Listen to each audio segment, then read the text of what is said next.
be making pesto sauce. It's very easy to make.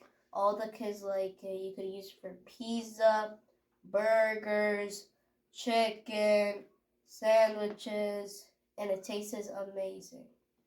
Our ingredients, we have olive oil, basil, garlic, walnuts, salt, Parmesan cheese, and black pepper. Simply, we're going to blend everything in our mixer.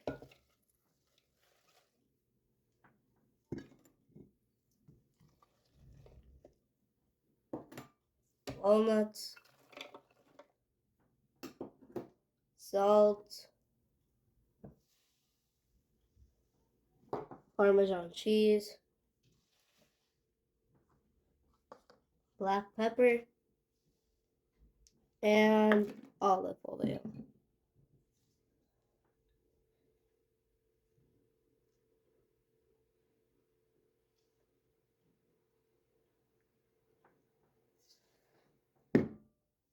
I closed it, so we're gonna mix it.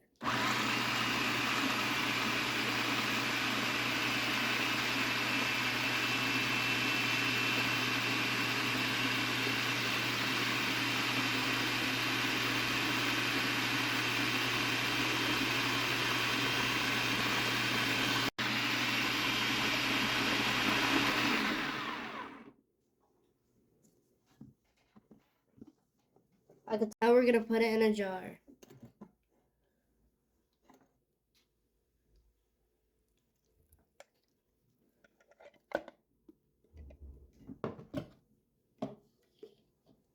Thank you for watching Hot and Delicious. Don't forget to subscribe, like, hit the bell, and we'll see you next time.